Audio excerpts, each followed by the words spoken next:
Hello and welcome to today's vlog on the 10th of September. I'm going to talk about the main puzzle today. Hopefully on the screen you can see my solve.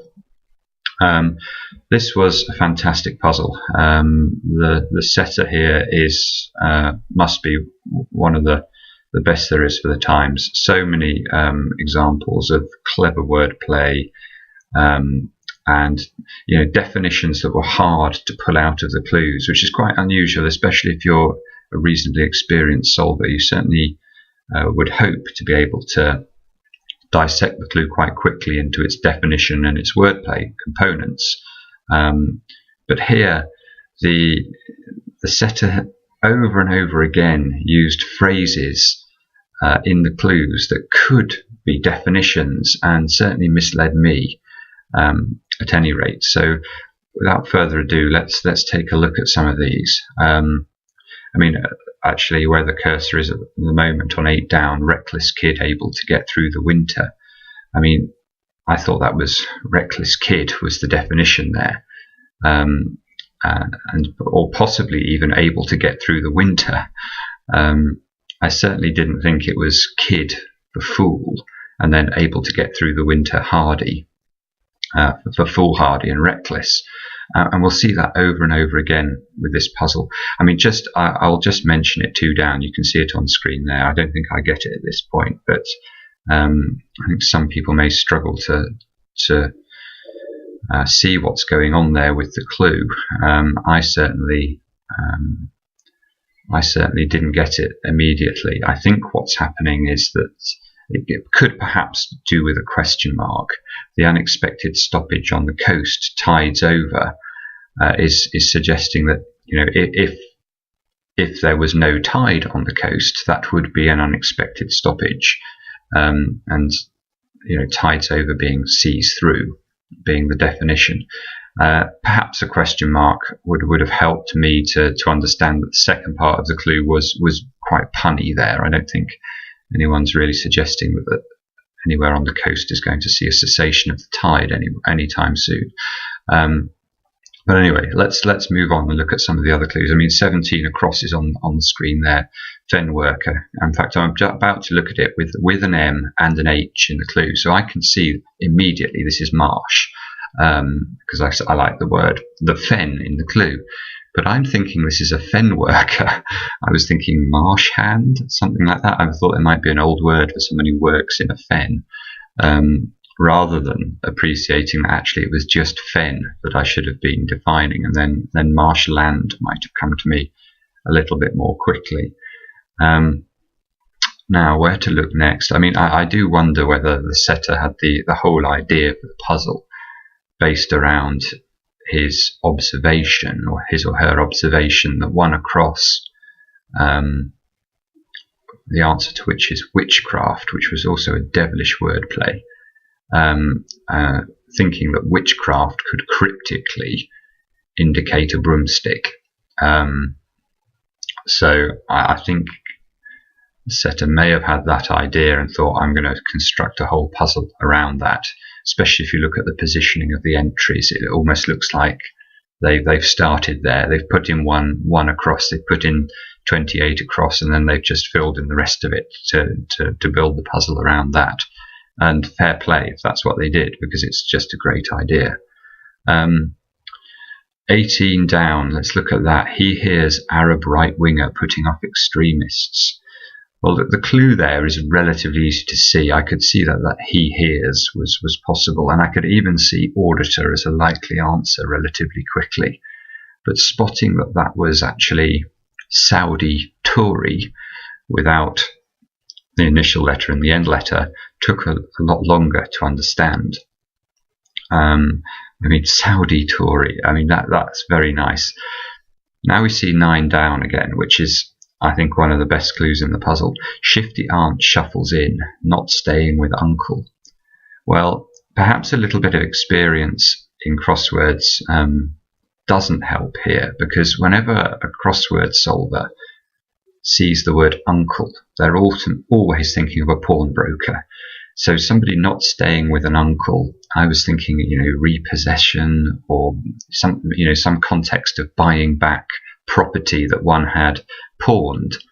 I certainly wasn't thinking of unfaithfulness, although it's there in front of you. You can see it's an anagram of Aunt Shuffles in, but spotting the context and the relevance of the actual words being used for the anagram and the way they're being used in the definition is much harder. It's an unusual thing that the setter's done there. Very, very clever. So I really like that.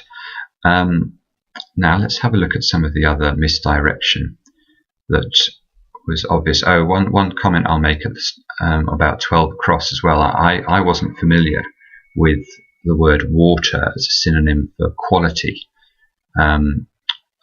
No doubt many of you will know that context, but to me that was not clear. So I could see rose water as a possibility, and I think you see me in the grid put in rose,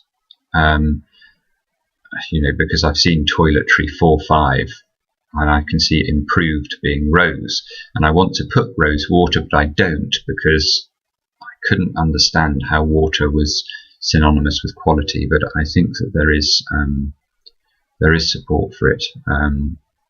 And that's just ignorance on my part, so apologies for that. But that shows that even people who've been solving these puzzles for 20 or 30 years come up against things they don't know relatively frequently. Now, which clue did I want to look at next? Let's look at 7 down, not because it's a particularly difficult clue, but because, again, the setter, I wonder whether they've just gone out of their way to mess up experienced solvers, because Plato's last order, taking up time, Plato's last screams of an O,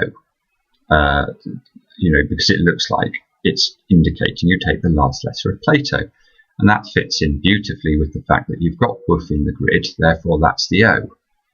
However, Plato's last, obviously he's referring to the last letter of the Greek alphabet, an omega.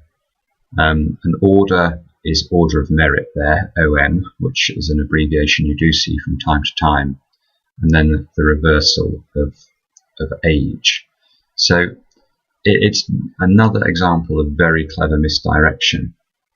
Let's look at 20 across, smelling off even after sex change, female preferred. Well, this is a lovely spot as well. So the setter has noticed that both fusty and musty mean the same things, and so if you change the M to an F or the F to an M, you get a similarly meaning word. So that's what the sex change is referring to, and then the female preferred is instructing you to take the F version. So yeah, another nice piece of wordplay. Not the hardest clue in this puzzle. I'm not sure which I would make the hardest clue. There were several reasonably difficult ones, but one that brought a smile to one's face. Very clever. Now I think we should take a look at. I'm just going to wait for my cursor to get there, because unfortunately in the version of the software we're using, we don't have as much flexibility, especially when I'm on a laptop, as I would like. Let's take a look at 26 across. Scientists requiring energy for time shift. So time shift there is quite a natural phrase, although I couldn't think of any words that meant time shift.